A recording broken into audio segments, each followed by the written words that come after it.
जी अस्सलाम वालेकुम। Last time हमने दो लूप्स सीखी थी, वाइल लूप और डू वाइल लूप। और कुछ मैंने प्रोग्राम दिए थे और मैंने बोला था कि पुराने प्रोग्राम्स को इसके अंदर ट्राई करें। सो प्रैक्टिस अभी कंटिन्यू है, उसको करते रहें। आज हम थोड़े से नए कॉन्सेप्ट देखते हैं। आप पहले भी हमने देखा हुआ है नेस्टेड लूप्स क्या होती हैं, लेकिन दो नई चीज़ें देखते हैं कि कंटिन्यू और ब्रेक की स्टेटमेंट क्या होती हैं साथ। ठीक है। तो हमने ये देखा था कि हमारे पास अ, अगर आप किसी एक लूप के अंदर दूसरी लूप लिखते हैं, जैसे मैं फॉर एग्जांपल कहता हूँ, एक फार लूप लिखता हूँ इस तरह करके।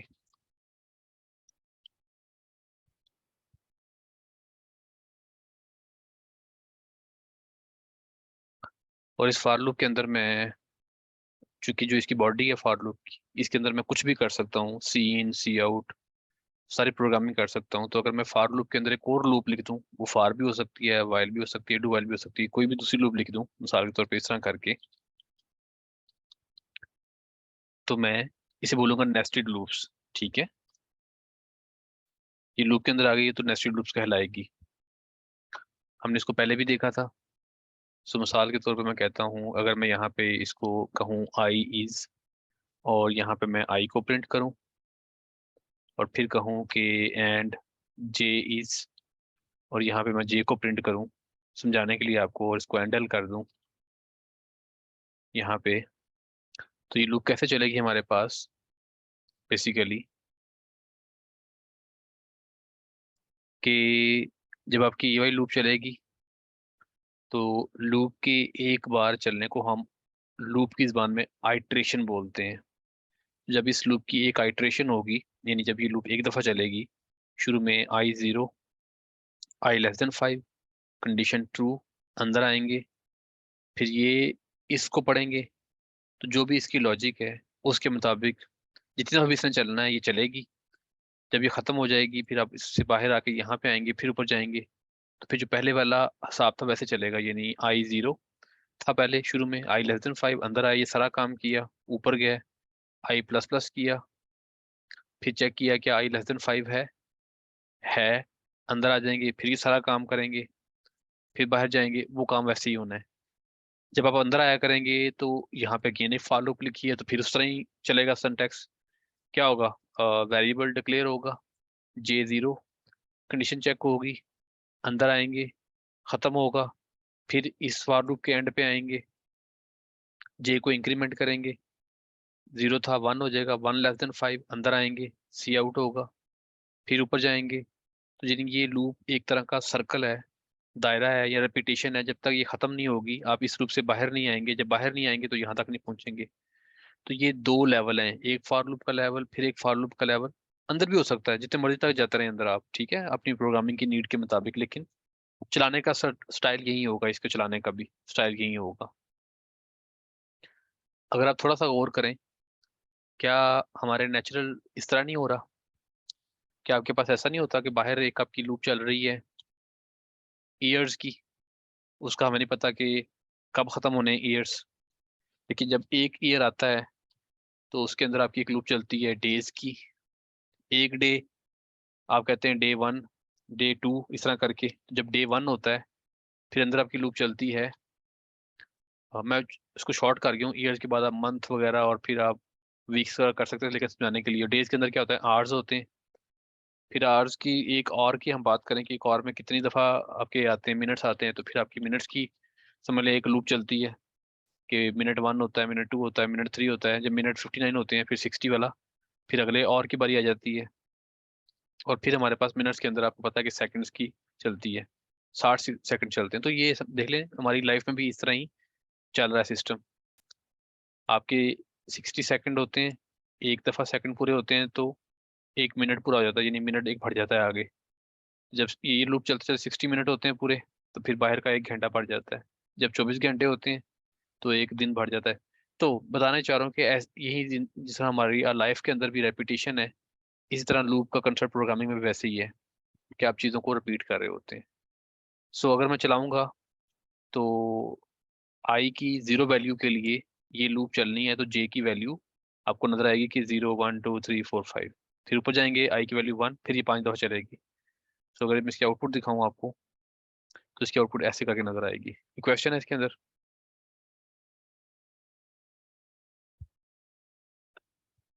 जी, कोई क्वेश्चन है? ओके, सो ये था नेस्टेड लूप या लूप्स। अच्छा, हमारे पास लूप्स के, जब हम लूप्स की बात करते हैं तो दो हमारे पास स्पेशल स्टेटमेंट्स हैं। एक का नाम ब्रेक है और एक का नाम कंटिन्यू है। सो ब्रेक क्या करती है? आपकी जब लूप चल रही होती है और आप चाहते हैं कि मेरी लूप चलते चलते जो करंट एग्जीक्यूशन है, जैसे मैंने यहाँ पे सी आउट लिखा हुआ है और उसके बाद मैं कहता हूँ सी आउट, यहाँ पे मैं कह देता हूँ मिसाल के तौर पे हेलो वर्ल्ड। तो अगर मैं लेट्स सपोज यहाँ पे लिख देता हूँ ब्रेक, इससे क्या मतलब है? अगर लूप के अंदर कहीं पर भी ब्रेक लिखा नजर आ जाता है तो वो उस फॉर लूप की पूरी एग्जीक्यूशन को खत्म कर देता है। ठीक है, सो मिसाल के तौर पे अगर मैं कहता हूँ इफ जे मेरा जब हो जाए J = 3 हो जाए तो आपने ब्रेक कर देना है। इसका मतलब क्या है? इसका मतलब ये है कि जब आई होगा फिर आप अंदर आएंगे, जे को 0 कहेंगे तो ये सारा काम चलेगा, फिर J1 होगा ये काम चलेगा, फिर J2 होगा ये काम चलेगा। जो ही J3 होगा तो ब्रेक से क्या होगा, आपकी ये पूरी लूप ही ब्रेक हो जाएगी, यानी आप इस लूप से बाहर आ जाएंगे। ब्रेक से क्या होता है, जिस लूप के अंदर ब्रेक लिखी होती है, ब्रेक की स्टेटमेंट चलती है, वो लूप पूरी ब्रेक हो जाती है। ठीक है, सो अब अगर मैं आपको इसकी आउटपुट दिखाऊं तो फिर आपको ज्यादा बात समझ आएगी क्या हुआ है। अब आप ऊपर वाले कोड को कंपेयर कीजिए और नीचे वाली चीज को कंपेयर कीजिए। I = 0। अच्छा चलें, इसको मैं थोड़ी देर के लिए रोकता हूँ ताकि कंफ्यूजन आपको ना हो। ये देखिए, I0 J0, I0 J1, I0 J2, I0 J3 और J3 के बाद J4 आना चाहिए था जो कि नहीं आया। लूप ही ब्रेक हो गई, यानी लूप खत्म हो गई। ये जो आगे चलनी थी, जितना भी चलनी थी, खत्म हो गई। यानी अगर मैं इसको 1 कर दूं तो J, उसके बाद J की वैल्यू 2 3 चेक ही नहीं करेंगे, जो ही J1 होगा ये वाली लूप खत्म हो जाएगी। ऐसे खत्म होगी जैसे कंडीशन फॉल्स हो गई। आप बाहर आएंगे और बकाया फ्लो चलता रहेगा। तो ये है ब्रेक स्टेटमेंट। ठीक है, देखें 0 0 0 1 खत्म। बाहर गए, I1 हुआ, फिर अंदर आए, फिर आपके पास हुआ। तो ब्रेक आपकी उस फॉर लूप की पूरी एग्जीक्यूशन को खत्म कर देती है। ये जो मैं बता रहा हूँ ब्रेक और कंटिन्यू, ये हर तरह की लूप पे अप्लाई होता है। मैं बता फॉर कर रहा हूँ लेकिन भाई ये वाइल हो या डू वाइल हो, उस पे अप्लाई होता है। जी जी बेटा, वही क्वेश्चन था।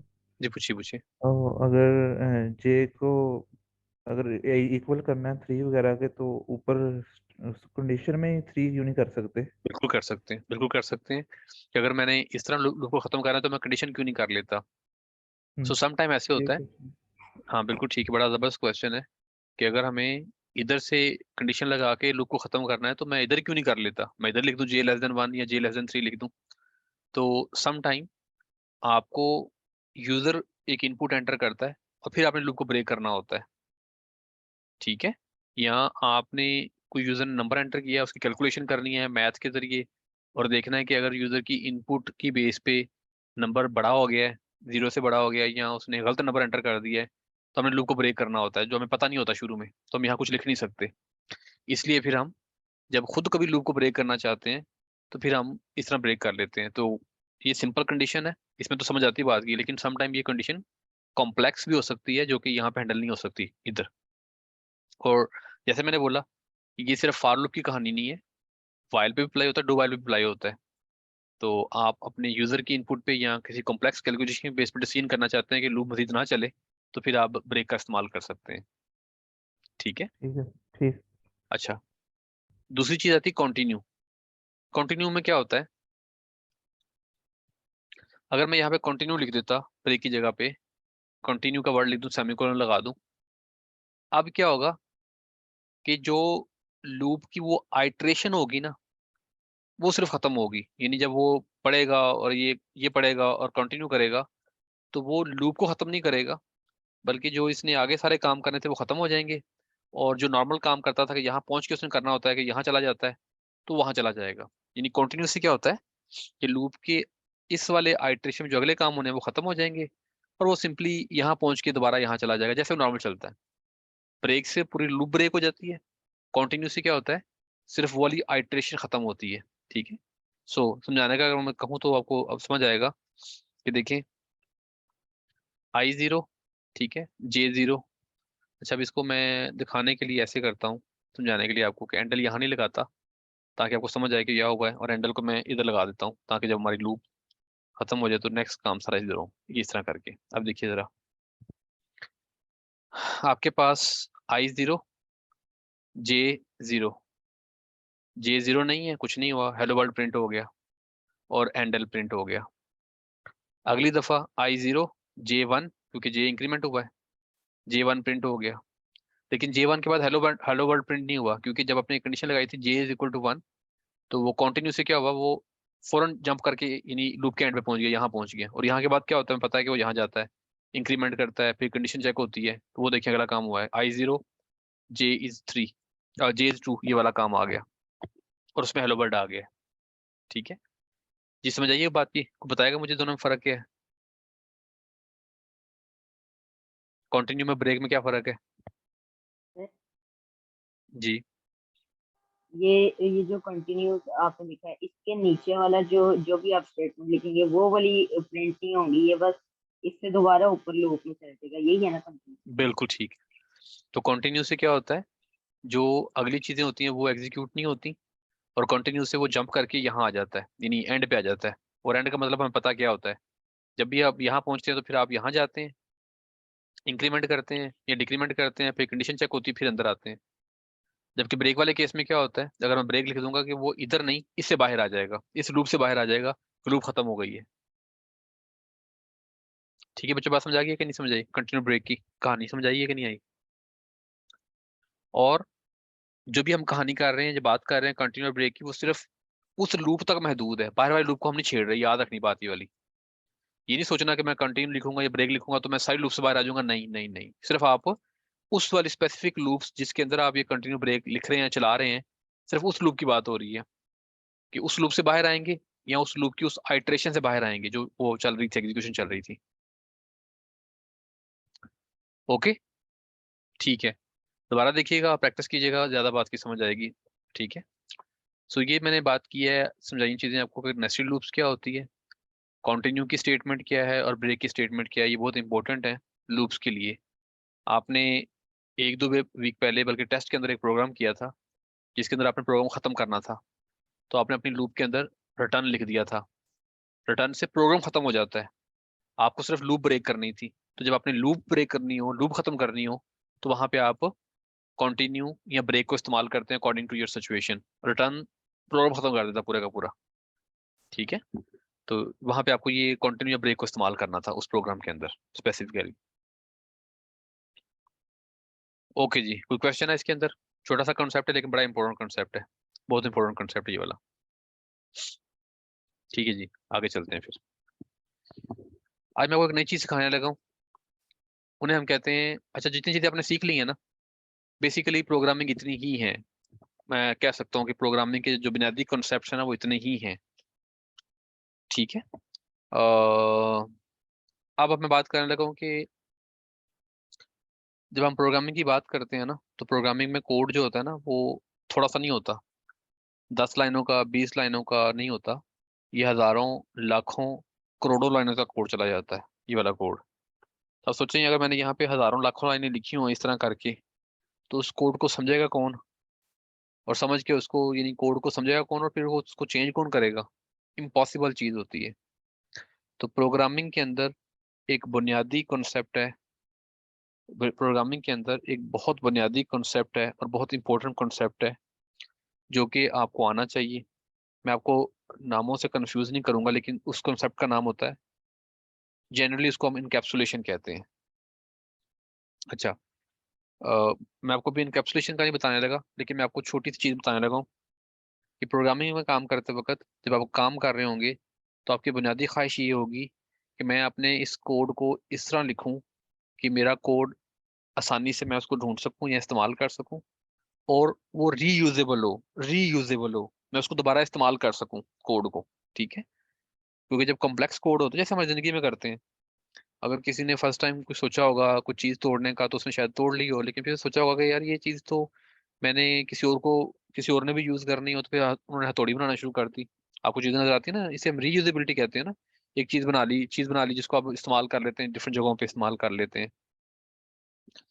तो हमारे पास प्रोग्रामिंग के अंदर जो पहला कॉन्सेप्ट है ना रीयूजेबिलिटी के लिहाज से, वो फंक्शंस का है। अच्छा, फंक्शन क्या होता है मैं बताता हूँ आपको। फंक्शन कीज और फंक्शन बड़ी साइंस है, लेकिन बड़ा आसान सा फंक्शन है। अब फंक्शन कैसे लिखते हैं अपना, पहले मैं बताता हूँ लिखते कैसे हैं, फिर बताता हूँ कि इस्तेमाल कैसे करते हैं। तो फंक्शन लिखते वक्त उसका सिंटैक्स ये होगा कि पहले आप यहाँ बताएंगे फंक्शन की रिटर्न टाइप क्या है, फिर फंक्शन का नाम लिखेंगे आप यहाँ पे, फिर ये ब्रैकेट्स लगाएंगे। ब्रैकेट्स के अंदर आप बताएंगे कि इनपुट पैरामीटर क्या होंगे। याद होगा मैंने पहले दिन प्रोग्रामिंग में क्या बोला था कि हमेशा जो भी चीज़ सिखाई जाए पहले इसको रटा लगाना है, मेमोराइज करना है, उसके सिंटैक्स को याद करना है। ठीक है, आपको सिंटैक्स पूछे तो आपको याद होना चाहिए, आप फटाफट बोलें कि ये चीज़ है, ये चीज़ है। उसके बाद ये ब्रैकेट बंद करते हैं, छोटी ब्रैकेट्स। उसके बाद आप ये कर्ली ब्रेसेस लगाते हैं, स्टार्ट और एंड, इसको बोलते हैं फंक्शन। ये मैंने फंक्शन लिख लिया है। फिर इस फंक्शन के अंदर आपको अपनी प्रोग्रामिंग लिखेंगे जो आपने सीखा है। अब वेरिएबल डिक्लेयर करना सीखा है आपने, अरे बनानी सीखी है आपने, फॉर लूप लगाने सीखे हैं, वो जो भी प्रोग्रामिंग सीखी है वो आप यहाँ पे लिख सकते हैं। अच्छा, इसको लिखने का फायदा क्या होगा। अब ये जो फंक्शन मैंने बनाया है ना, जो मैंने ये कोड लिखा है, इसका एक नाम रखा है, तो अपने कोड में कहीं पर भी जाके इस तरह लिखूंगा, ये करके। और जो मैंने पैरामीटर यहाँ पे डिक्लेयर किए होंगे वेरिएबल, वो मैं यहाँ से पास करूंगा मिसाल के तौर पर इस तरह करके। तब जब कंपाइलर मेरा यहाँ पे आएगा और वो इस लाइन को पढ़ेगा और इस लाइन को पढ़ेगा, तो वो जानता है कि ये फंक्शन है। तो वो क्या करेगा, वो इस फंक्शन के पास जाएगा, जो मैंने यहाँ पे चीजें लिखी होंगी, वेरिएबल दिए होंगे, वो यहाँ पे रिसीव हो जाएंगे। फिर वो ये सारा कोड चलाएगा, और कोड चलाने के बाद जब सब कुछ चला देगा तो फिर मुझे वापस ले आएगा इस चीज के ऊपर। तो मैं दोबारा इसको कॉल करना चाहूंगा, फंक्शन को दोबारा कॉल कर सकता हूँ डिफरेंट पैरामीटर के साथ, इस तरह करके। दोबारा फिर वो ये फंक्शन जब ये लाइन पढ़ेगा, यहाँ जाएगा, इस कोड को चलाएगा, चलाने के बाद कंप्लीट करने के बाद वापस आ जाएगा। तो इस चीज को जो आपने एक कोड का एक छोटा सा ब्लॉक बनाया है, एक छोटा सा आपने हिस्सा बना के कहीं रख दिया है, और उसको नाम के जरिए इस तरह करके कॉल कर रहे हैं, इसे कहते हैं कॉल करना, कॉल कर रहे हैं, और उसको इनपुट्स बाहर से दे रहे हैं। वो इनपुट्स यहाँ जाती हैं, वो काम करता है, वापस आ जाता है। इस चीज को फंक्शन बोलते हैं प्रोग्रामिंग की जबान में। ठीक है, मैंने अभी एग्जांपल दिया, अब हम बनाते हैं, एक फंक्शन बनाते हैं। मैं चाहता हूँ एक फंक्शन बनाता हूँ। आपने एक कोड पहले, हम बात करते हैं, मैं आपसे कहता हूँ कि आपने ना स्क्रीन के ऊपर ये काम करना है। स्क्रीन के ऊपर स्टार प्रिंट होने चाहिए और हैश प्रिंट होने चाहिए, मिसाल के तौर पे 2020 आपने ये प्रिंट करने हैं। तो कैसे करेंगे आप इसको, ये दो काम करने हैं स्क्रीन के ऊपर, आपकी अप्रोच क्या होगी। आप कहेंगे फॉर, और मैं अगर थोड़ा सा और कॉम्प्लेक्स कर देता हूँ कि आपने एक लाइन ये भी प्रिंट करनी है, डैशेस वाली भी। तो आप सोच सकते हैं क्या लॉजिक होगी काम करने की आपकी, जो आपने अभी तक पढ़ा है उसके मुताबिक क्या करेंगे आप। मैं कहता हूँ एक फॉर लूप लगाता हूँ, int I is equal to 0 करता हूँ, semicolon I less than 10 करता हूँ, या 20 जो भी करना है आपने, सेमी कोलन आई प्लस प्लस करता हूँ। उसके बाद कहता हूँ जी, काम तो बड़ा आसान सा है, ये तो बड़ा बच्चों वाला काम है कि सी आउट करना है और स्टार को प्रिंट करना है डबल कोट्स के अंदर, और बस करते रहना है। ठीक है, ये हो जाएगा, कुछ भी नहीं करना, कोई साइंस नहीं है, सारे प्रिंट करने हैं। अगले के लिए क्या करता हूँ, दोबारा यही कोड लिखूंगा, मुझे कोड लिखना पड़ेगा ना उसके लिए भी कोड, क्योंकि मैंने नई लाइन पे प्रिंट करना है, उसके बाद करना है। तो इसके बाद मैं यहाँ पे आके सी आउट कर देता हूँ एंड एल, ताकि नई लाइन आ जाए। और उसके बाद दोबारा कहता हूँ आई 0 से लेके 20 तक करो, लेकिन अब हैश प्रिंट कर दो। फिर यही काम करना है मैंने, दोबारा यही काम करता हूँ कि सी आउट एंड एल कर देता हूँ, और यहाँ पे कहता हूँ आप डैश प्रिंट कर दो। ठीक है, और ये भी हो सकता है कभी मुझे 20 करने पड़े, कभी मुझे 10 करने पड़े, 12, वो ठीक है, वो एक अलग चीज है। लेकिन ये मैंने अगर करना हो तो यही करना पड़ेगा ना, क्या ख्याल है, मैंने गलत तो नहीं किया काम, मुझे इस तरह कोड लिखना पड़ेगा ना जैसे मैंने लिखा है।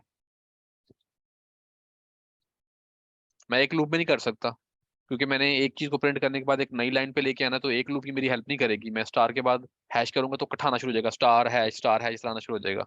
लेकिन क्या आप लोगों को समझ आ रही है मैं क्या कर रहा हूँ, ये गलत तो नहीं कर रहा मैं काम ये वाला। अगर मुझे स्टार प्रिंट करने हैं, फिर एक नई लाइन के ऊपर हैश प्रिंट करने हैं, फिर मुझे एक नई लाइन के ऊपर डैश प्रिंट करने हैं, तो मैं इस तरह ही करूंगा ना। चला के देखते हैं क्या मेरी आउटपुट मेरी मर्जी की आती है कि नहीं आती, अभी देख लेते हैं। अच्छा, ऊपर मैंने वो जो समझाने के लिए कोड लिखा था वो सिंटैक्स एरर दे रहा है कि आपने ये क्या लिखा है, ये तो हम जानते नहीं इस चीज़ को, ये देखें। तो मेरी जरूरत पूरी हो गई है।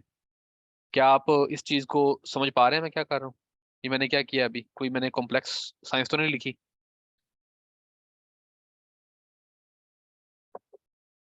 बोले बच्चों, ये बात आई समझ के नहीं आई समझ? मैंने क्या किया काम अभी? ये भाई कोई कंफ्यूजन तो नहीं मैंने क्रिएट की इसमें? जी साहब, आप बताइए।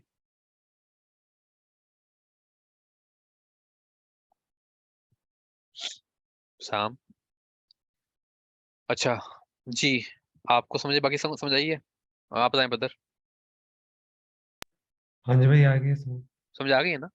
ओके, हाँ सो बेसिकली मैंने एक काम करना था, लेकिन अब देखिए इस काम के अंदर रेपिटेशन नजर आ रही है आपको। ये थोड़ा आसान सा काम है, कॉम्प्लेक्स भी हो सकता है, लेकिन मैं इतना कोड रिपीट कर रहा हूँ, यहाँ पे भी वही कोड है, यहाँ पर भी वही कोड है, यहाँ पर भी वही कोड है। मैं इस काम को आसान कैसे कर सकता हूँ कि मेरा कोड थोड़ा सा कम हो जाए, प्रोसेसिंग पावर कम नहीं होगी, यानी जो प्रोसेस करने की लॉजिक है वो कम नहीं होगी, ठीक है? मतलब जो सीपीयू ने चलाना है, इसको 10 20 दफा चलाना है, इसको 20 दफा चलाना है, वो तो कम नहीं होगा। 60 दफा चलना है इस लूप ने, 20 दफा इसने, 20 दफा इसने। लेकिन क्या मैं कोड को थोड़ा आसान कर सकता हूँ कि पढ़ने में आसान हो जाए और रीयूजेबल हो जाए? उसके लिए मैं एक फंक्शन लिखता हूँ यहाँ पे। अच्छा, फंक्शन में पहले देते हैं रिटर्न टाइप। अगर फंक्शन में कोई चीज रिटर्न ना करनी तो वाइड लिखते हैं।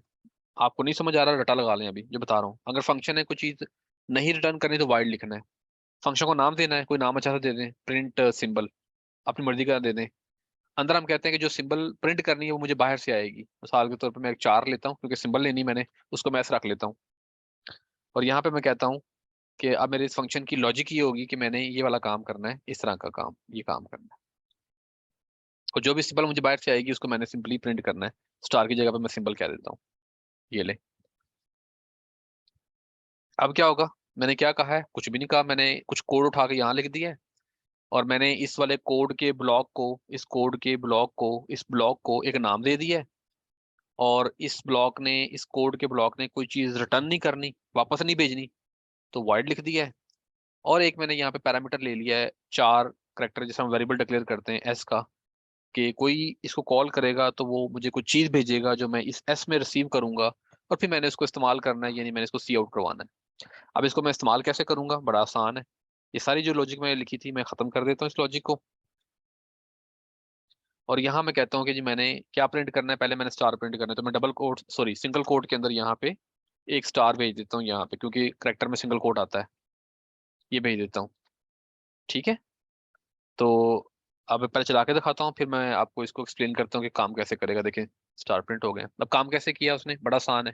कंपाइलर बने, इस लाइन को चलाया आपने, उसके बाद आप यहाँ पे आए। अब ये एक किसी फंक्शन का नाम लिखा हुआ है, फंक्शन को कैसे पहचानता फंक्शन है? क्योंकि कोई एक टेक्स्ट है, उसके बाद ये ब्रैकेट्स लगी हुई हैं, तो ब्रैकेट से वो जान जाता है कि फंक्शन है। फंक्शन क्या होता है? कोई कोड का ब्लॉक होता है जो कहीं और लिखा होता है।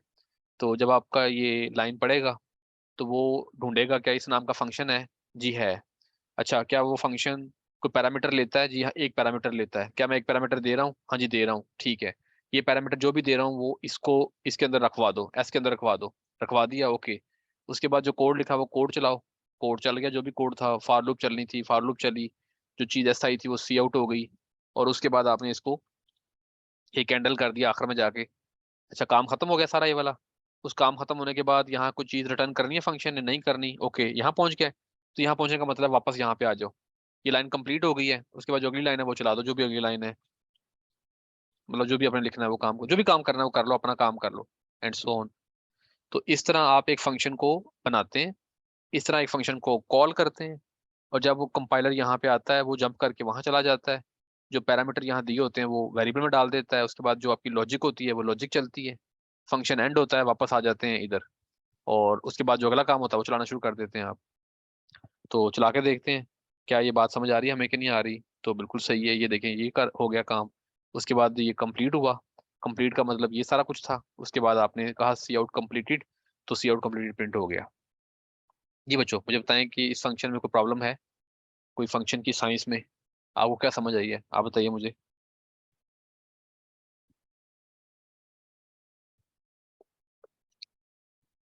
अहमद बताइए आप मुझे, जो भी समझ आई है। कोई परेशानी की बात नहीं है, मैं ये नहीं कह रहा कि बहुत आसान कंसेप्ट है, आपको फौरन समझ आ गया होगा, लेकिन जो भी समझ आई है बताइए मुझे।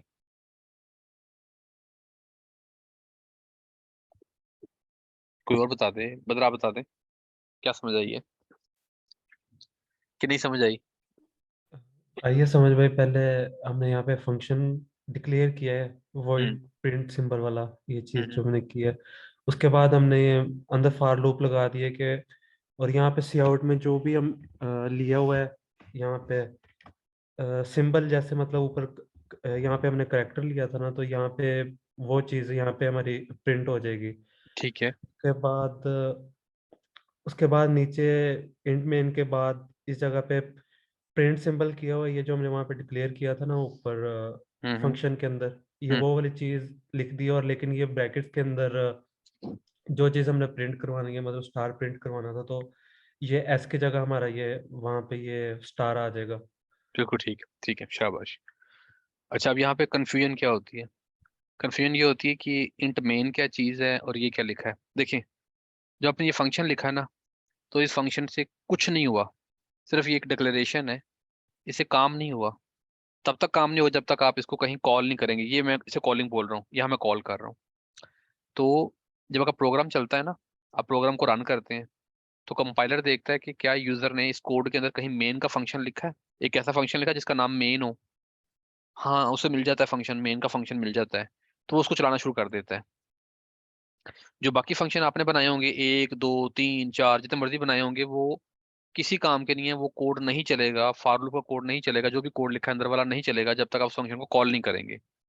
तो मैं जब मेन के अंदर आता हूँ, अगर मैं ये लाइन ना लिखूं, तो मेरे पास कोई भी स्क्रीन पे प्रिंटिंग ये वाली नहीं होगी, क्योंकि वो कोड है, वो एक लिखा हुआ पड़ा हुआ है लेकिन चल नहीं रहा। ठीक है, देखिए कंप्लीटेड मैसेज आया सिर्फ। तो जब आप कॉल करते हैं किसी फंक्शन को, जैसे मैंने यहाँ कॉल किया है, अब वो इस कोड को, फंक्शन को ढूंढेगा, उसके पास जाएगा, जो पैरामीटर आपने यहाँ से भेजा है वो उसके अंदर रिसीव होगा। रिसीव होने के बाद जो लॉजिक लिखी है वो चलेगी, फंक्शन खत्म हो जाएगा, अगला काम चलना शुरू हो जाएगा। ठीक है। क्या मैं इस फंक्शन को बार बार कॉल कर सकता हूँ? यही तो मकसद है फंक्शन बनाने का, कि बार बार कॉल करें उसको, आपकी मर्जी के मुताबिक इनपुट्स देते जाएं। जैसे मैंने अब हैश पास कर दिया, फिर मैं कहता हूँ कि इस फंक्शन के अंदर आप डैशेस पास कर दो, इस तरह करके सिंबल दे दो डैश की। तो कंपाइलर क्या करेगा, यहाँ पे यहाँ आएगा, वो इस फंक्शन को कॉल करेगा, यानी कॉल का मतलब जंप करके यहाँ चला जाएगा। जो पैरामीटर यहाँ दिए हैं आपने, वो पैरामीटर यहाँ रिसीव हो जाएगा। उसके बाद ये कोड चलाएगा सारा, ये काम खत्म हो जाएगा, चलने के बाद वापस आएगा अगली लाइन 27 पे, फिर फंक्शन कॉल किया हुआ है, फिर वो दोबारा जंप करके यहाँ जाएगा। इस दफा वो एस के अंदर क्या रखेगा, हैश रखेगा, इसके अंदर हैश आ जाएगा, फिर ये कोड चलेगा, फंक्शन खत्म हो जाएगा, फिर वो 27 वापस आएगा, काम खत्म हो गया, 28 पे जाएगा, फिर एक फंक्शन कॉल हो रहा है, दोबारा फिर कॉल करेगा। अब इसमें क्या वैल्यू जाएगी, जो आपने भेजी है डैश भेजी है वो चली जाएगी, दोबारा कोड चलाएगा, काम खत्म हो जाएगा, और फिर दोबारा वो इस लाइन पे वापस आएगा, काम खत्म हो गया, अगली लाइन चलाएगा जो कि 29 वाली थी। तो इस तरह फंक्शन काम करता है। रीयूजेबिलिटी के आप फंक्शन को बार बार इस्तेमाल कर सकते हैं। ये देखें, आपका वही आउटपुट जो मैंने पहले 3 लूप्स लगाई थी, अब मैंने उसको एक फंक्शन बनाया हुआ और मैं अपनी मर्जी के पैरामीटर देके उसको इस्तेमाल कर रहा हूँ। तो function is a utility thing, जिसको आप बार बार इस्तेमाल कर सकते हैं। और ज्यादा इसका फायदा क्या होता है कि आप इसको अपनी इनपुट देते हैं और वो उस इनपुट को लेके काम करता है आपके लिए। ठीक है कि नहीं? ठीक है। तो ये बेसिक सा, एक बड़ा आसान सा, सिंपल सा इंट्रोडक्शन है फंक्शन का। मैं अभी ज़्यादा कॉम्प्लेक्सिटी में नहीं जाता, अभी इतना सा कंसेप्ट याद है। चलें थोड़ा सा एक और कर लेते हैं चीज़ें, और नेक्स्ट टाइम इसको मजीद हम देखेंगे, एग्जांपल्स को और देख लेंगे एग्जांपल्स, और थोड़ा रिपीट भी कर लेंगे। बट जैसे मैंने बोला कि बुनियादी प्रोग्रामिंग ख़त्म हो गई है, अब हम प्रोग्रामिंग से अगली चीज़ें देख रहे हैं, और ये चीज़ें आपको असल प्रोग्रामर या असल डेवलपर बनाएंगी। ये आपके टूल हैं जिनके थ्रू आप अच्छा काम कर सकेंगे। फंक्शन लिखे बगैर भी काम हो सकता है, आप सारा कोड इधर लिखते जाएं, मैंने करके दिखाया आपको अभी। लेकिन अब आप देख सकते हैं कि फंक्शन लिखने से कितना आसान काम हो गया है, कि मेरा कोड जिसने बार बार रिपीट होना था, लेकिन उसके अंदर एक चीज मुझे लग रहा था कि वो बदलनी है, तो मैंने उस चीज को वेरिएबल में बना दिया है और फंक्शन में कन्वर्ट कर दिया, और फिर फंक्शन को कॉल करता हूँ और वो चीज पास कर देता हूँ और मेरा काम हो रहा है फिर भी। क्वेश्चन है अहमद यहाँ पे? वही मुझे सिर्फ इस बात की थोड़ी सी समझ नहीं आई, ये जो वॉइड प्रिंट सिंबल वाला ये जो आपने लिखा है, ये ये वाला कह रहे हैं? कैसे? Yes. ठीक है, अभी आप इसको रटा लगा लें, अभी आप ये रटा लगा लें, मैं भी इसको अभी एक्सप्लेन करता हूँ 2 मिनट के अंदर। मैंने आपको क्या बताया था, फंक्शन लिखने का जो सिंटैक्स है, वो आपने क्या याद करना है कि पहले हमेशा रिटर्न टाइप आती है, फिर फंक्शन का नाम आता है, फिर फंक्शन के पैरामीटर्स होते हैं, फिर फंक्शन की बॉडी होती है। तो अभी मैं जो पहली आपको टाइप सिखा रहा हूँ उसके अंदर यहाँ पे वाइड लिखा हुआ है, वाइड का मतलब ये होता है कि ये फंक्शन कोई चीज रिटर्न नहीं करता, यानी यहाँ से कोई चीज रिटर्न होकर वापस नहीं जा रही, ठीक है, कोई नंबर रिटर्न नहीं हो रहा, कोई चीज रिटर्न नहीं हो रही, ठीक है, लेकिन ये पैरामीटर ले रहा है। तो अगर मैं आपसे आसान लफ्ज में पूछूं तो कितने किस्म के फंक्शन हो सकते हैं? ऐसा फंक्शन हो सकता है रिटर्न नथिंग, टेक्स नथिंग, क्या ख्याल है? ऐसा फंक्शन हो सकता है रिटर्न नथिंग, जिस तरह ये हमने लिखा अभी, टेक समथिंग, जिस तरह ये एग्जांपल दिया है। इस फंक्शन में देखें ना, कुछ अंदर चीजें आ रही हैं लेकिन ये रिटर्न कुछ नहीं कर रहा। इसके अलावा क्या हो सकता है? Return return something, something, take something, something, हाँ, टेक समथिंग, बिल्कुल ठीक है। और अगली टाइप क्या होती है? Return return something, something, take nothing. Takes nothing, बिल्कुल ठीक कह दिया आपने। तो ये इस तरह के फंक्शंस होंगे। अभी हम पहली ये वाली कैटेगरी देख रहे हैं, एक ऐसी कैटेगरी देख रहे हैं जिसके अंदर यहाँ पे वाइड लिखा है, जिसका मतलब ये फंक्शन कुछ रिटर्न नहीं करता और कुछ इनपुट लेता है, और हमें ये समझ आ रही है ये क्या काम करता है। ठीक है, मैंने ये 3 दफा कॉल किया है, ये समझ आया है कि ये कैसे काम करेगा जैसे मैंने एक्सप्लेन किया है। इसको, लेक्चर को 2 दफा, 3 दफा, 5 दफा सुनिएगा, खेलना है आपने इसके साथ फंक्शन बना बना के, फिर इसकी सही समझ आएगी और मजा आएगा आपको काम करने का। मैं एक और फंक्शन लिखता हूँ, एक और फंक्शन लिख के दिखाता हूँ आपको। मैं कहता हूँ एक फंक्शन लिखिए जो कि 2 नंबरों को सम करे और आपको सम करके रिटर्न दे दे। अब सम का काम तो बड़ा सिंपल सा होता है, हमें फंक्शन बनाने की जरूरत नहीं है, लेकिन समझने के लिए। अच्छा, मैं कहता हूँ ये एक फंक्शन बनाते हैं सम का, वो 2 नंबर लेगा और मुझे सम रिटर्न करेगा, सम मुझे वापस देगा। तो इसका मतलब है कि रिटर्न टाइप अगर मैं वाइड लिखूंगा और यहाँ फंक्शन का नाम तो सम लिखता हूँ, 2 पैरामीटर लेगा इंट, एक पैरामीटर लेगा कोमा, फिर एक पैरामीटर बी लेगा, 2 पैरामीटर मुझसे लेगा, इस तरह करके। और मैं जो भी एक रिजल्ट आएगा उसको ए प्लस बी करके, जो मेरे पास यहाँ पे इनपुट्स आएंगी फंक्शन के अंदर, यहाँ पे उनको जो भी ए और बी में कीमतें आएंगी उनको मैं सम करके आर में रखूंगा और ये आर रिटर्न करूंगा, इस तरह करके रिटर्न की स्टेटमेंट लिखी इस तरह करके। तो अगर आपके फंक्शन ने खुद सी आउट ना करना हो, बल्कि जो चीज बनी है वो वापस भेजनी हो, तो फिर मैं यहाँ वाइड इस्तेमाल नहीं करूंगा। यहाँ क्या लिखूंगा? जो चीज यहाँ से वापस जानी है फंक्शन के अंदर से, वो टाइप लिखूंगा। तो इस केस में क्या वापस जाना है? ए और बी क्या हो रहे हैं? सम हो रहे हैं ना।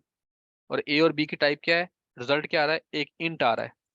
तो अगर मेरे फंक्शन ने एक इंट रिटर्न करना हो तो मैं यहाँ वाइड नहीं लिखूंगा, बल्कि क्या लिखूंगा? इंट लिखूंगा। अगर मेरे फंक्शन ने फ्लोट रिटर्न करना होता तो मैं यहाँ फ्लोट लिखता। अगर मेरे फंक्शन ने एक कैरेक्टर रिटर्न करना होता तो मैं यहाँ 4 लिखता। यानी यहाँ पे रिटर्न टाइप लिखनी है जो आप रिटर्न कर रहे हैं। अगर कुछ रिटर्न नहीं कर रहे, सारा कुछ इसके अंदर ही कर रहे हैं, सी आउट वगैरह, फिर आप वाइड लिख देते हैं। लेकिन अगर कुछ चीज रिटर्न करेंगे तो फिर आपने टाइप लिखनी है। ठीक है, तो अगर ऐसा फंक्शन हो, या ये कौन सी कैटेगरी है? रिटर्न समथिंग, टेक समथिंग, ये वाली कैटेगरी है। ठीक है, सो इसे कैसे इस्तेमाल करेंगे? लेट्स से मैं इसको इस तरह रहने देता हूँ। अब मेरा फंक्शन जो सम का फंक्शन है वो मुझे 2 इनपुट्स लेगा और मुझे कुछ रिटर्न करेगा। तो अगर मैं यहाँ पे लिखता हूँ, लेट्स से इसको भी कंफ्यूज नहीं करते, इन चीज़ों को मैं कमेंट कर देता हूँ आपको समझाने के लिए। और मैं कहता हूँ मेरे पास सम का फंक्शन कॉल करो, उसे 5 और 10 पास करो। अब देखिए, जब कंपाइलर इस लाइन पे आएगा तो उसको नजर आ रहा है कि एक फंक्शन कॉल हो रहा है। कैसे पता चल रहा है उसको? यहाँ पे कोई चीज लिखी हुई है और फिर ब्रैकेटें लगी हुई हैं ये वाली, तो पहचान जाएगा कि फंक्शन कॉल हो रहा है। तो देखिएगा सम के नाम का कोई फंक्शन बना हुआ है, प्रिंट सिंबल नहीं, ये तो नहीं है। सम, यस, फंक्शन बना हुआ है। ये कितने पैरामीटर लेता है? 2 पैरामीटर एक्सपेक्ट करता है। आपने कितने पैरामीटर दिए हैं? 2 दिए हैं, 5,10। तो वो क्या करेगा? 5 को पकड़ेगा, यहाँ पे इस वाले ए में रख देगा, 10 को पकड़ेगा, इस वाले बी में रख देगा। जब वो यहाँ पे देख के कॉल करके जंप करके यहाँ आएगा तो वो 5 को 10 में रख देगा, सॉरी 5 को ए में रख देगा और 10 को बी में रख देगा। उसके बाद अंदर आएगा, आपने क्या लिखा हुआ है? ए प्लस बी। तो ए में 5 पड़ा है, बी में 10 पड़ा है, 5 + 10 15, आर में 15 आ गया और आपने आर को रिटर्न किया। रिटर्न टाइप गेट खुला हुआ है, इसके लिए रिटर्न के लिए खुला हुआ है इन टाइप का, गुड हो गया। अब यहाँ पे आ जाएगा। अब जब आपने यहाँ ये कोड लिखा है, अब वो 15 का रिजल्ट आ गया हुआ है इसकी जगह पे, लेकिन आपने कहीं रखवाया नहीं है। तो अगर आपने फंक्शन से जो चीज रिटर्न हो रही हो वो रखवानी हो तो फिर आपको लेफ्ट साइड पे कुछ लिखना पड़ेगा, समथिंग, कोई वेरिएबल बनाना पड़ेगा, क्योंकि इधर वाले रिजल्ट से इस पूरी चीज से 15 आ रहा है वहां से, जो भी रिजल्ट जमा होके आ रहा है। तो अगर आप ये लेफ्ट साइड नहीं करेंगे तो 15 जाया हो जाएगा। तो हमने कहा कि जो भी इसका रिजल्ट राइट साइड का रिजल्ट आ रहा है उसको इस एस वेरिएबल में रखवा दो। तो हमें पता है यहाँ से 15 आएगा, 15 हमने एस में रखवा दिया। इसको हम सी आउट करते हैं, कहते हैं जी सम इज और आगे हम कहते हैं एस को प्रिंट कर दो इस तरह करके। मैं दोबारा इसको एक्सप्लेन करता हूँ क्विकली, अभी चला के दिखाता हूँ। पहले 5 और 10 15 आ गया रिजल्ट। सो वापस कंपाइलर यहाँ पे गया, यहाँ पहुंचा, उसको एक लाइन नजर आ रही है कि जी एस वेरिएबल के अंदर आपने इक्वल किया हुआ है इस चीज को। जब वो इधर देखेगा तो उसको नजर आएगा ये तो फंक्शन है, तो वो एस में इस फंक्शन का रिजल्ट रखवाएगा, लेकिन पहले इसे चलाना पड़ेगा। तो वो इस फंक्शन को ढूंढेगा और उसको फंक्शन मिल जाएगा, ये मिल गया। तो 5 और 10 जो वैल्यूज आपने दी हैं कोमा लगा के, वो पहली वाली वैल्यू पहले वाले वेरिएबल में रखवा देगा, दूसरी वाली वैल्यू दूसरे वाले वेरिएबल में रखवा देगा। उसके बाद जो अंदर काम किया आपने, क्या काम किया आपने, ए और बी को प्लस किया है, आर में रखवाया और आर को रिटर्न किया है। यहाँ से 15 का रिजल्ट रिटर्न होके, इस डब्बे से 15 का रिजल्ट रिटर्न होके यहाँ आएगा। और इस चीज को आपने कहा हुआ है equal to this assignment operator. तो ये जो 15 रिजल्ट है वो एस में वाले वेरिएबल में रखा जाएगा, फिर आपने जो भी काम करना है वो कर लें। इस फंक्शन की कॉलिंग इस तरह हो रही है। और जैसे ही फंक्शन खत्म होता है ना, जब आपका फंक्शन सम का कॉल हुआ, वो सारा कुछ काम किया, खत्म हुआ, तो जितने भी वेरिएबल्स ने डिक्लेयर किए होते हैं ना इस फंक्शन के अंदर डिक्लेयर किए होते हैं, जैसे ये आर डिक्लेयर किया, ये ए डिक्लेयर किया, ये बी डिक्लेयर किया, वो सब डिस्ट्रॉय हो जाते हैं। इसे बोलते हैं स्कोप, कि इन वेरिएबल्स का स्कोप और लाइफ साइकिल जो है ना, लाइफ टाइम, वो फंक्शन की एग्जीक्यूशन तक है। जब ये फंक्शन कॉल होता है ये बन जाते हैं मेमोरी में, इनको आप इस्तेमाल करते हैं। जब फंक्शन एंड होता है तो ये मेमोरी से डिस्ट्रॉय हो जाते हैं, और आप इन इन वेरिएबल्स को इस फंक्शन के बाहर इस्तेमाल नहीं कर सकते। स्कोप बोलते हैं इस चीज को। ये वाले वेरिएबल इस फंक्शन के बाहर इस्तेमाल नहीं हो सकते। स्कोप। लाइफ टाइम क्या है इनका, बने कब है, जब फंक्शन कॉल हुआ है, डिस्ट्रॉय कब हुआ, जब फंक्शन एंड हो गया तो डिस्ट्रॉय हो गए हैं। ये बच्चों, ये दो एग्जांपल मैंने फंक्शन की हैं। फंक्शन शुरू शुरू में कंफ्यूजिंग लगते हैं, I understand that part. Function इतनी सीधी सीधी चीज नहीं है, थोड़ी सी नई चीज है, थोड़े से नए नाम है, थोड़ा सा कॉलिंग पैरामीटर लाइफ साइकिल थोड़ी चीजें हैं, आई अंडरस्टैंड दैट पार्ट। इसलिए इसको आपने ठंडा करके खाना है। इसको आपने दोबारा लेक्चर को सुनना है एक दफा, थोड़ी सी ट्राई करनी है, फिर लेक्चर को सुनना है थोड़ा सा दोबारा। इस तरह जरा ठंडा ठंडा करके आपने इस चीज को करके प्रैक्टिस करके चीज को समझना है। अभी मैंने आपको दो केस भी सिखाए हैं, ये वाले दो केस, लेकिन अब आप कुछ आइडिया लगा सकते हैं कि चीज यही होगी। नाम होगा, कोई रिटर्न टाइप होगी, ठीक है, रिटर्न टाइप होगी, वाइड होगी, नहीं है तो वाइड होगी, वरना कोई रिटर्न टाइप होगी। फंक्शन पैरामीटर लेगा या नहीं लेगा, अगर पैरामीटर लेगा तो आपको देने पड़ेंगे कॉलिंग करते वक्त, और जिस ऑर्डर में देंगे उसी तरह पैरामीटर बनेंगे, इनमें आएंगे, जो भी काम करना है वो काम करें। फंक्शन कुछ रिटर्न नहीं करेगा या करेगा, अगर रिटर्न करेगा तो टाइप भी होगी, और जब रिटर्न करेगा तो फिर आप उस चीज को नॉर्मली जो है वो इधर लेफ्ट साइड पे कॉलिंग के वक्त लेफ्ट साइड में कहीं रिसीव भी करेंगे, और फिर इसको जो करना है रिसीव करने के बाद प्रिंट करना है प्रिंट करें, कहीं और इस्तेमाल करना है और इस्तेमाल करें। जो भी जहन में क्वेश्चन आ रहा है पूछ लें ताकि मैं उसका आंसर कर सकूं, वरना मैं नेक्स्ट टाइम दोबारा ये चीज़ें यही रिपीट करूंगा। बट बेहतर यही है कि आप इस वीडियो को 2 3 दफ़ा देखें, ताकि जब मैं अगली दफ़ा थोड़ी सी कम्प्लेक्सिटी क्रिएट करूं तो आपको ये चीज़ें अजीब ना लगें और मुश्किल ना लगें। जी बदर फहद, समझ आ रही बात की? जी भाई हाँ। जी अहमद। जी भाई आ रही है, अभी थोड़ा सा मुश्किल लग रहा है। ओके ठीक है बच्चों, मैं रिकॉर्डिंग स्टॉप करता हूँ, फिर थोड़ी सी डिस्कशन वैसे कर लेते हैं ताकि वीडियो लंबी ना हो।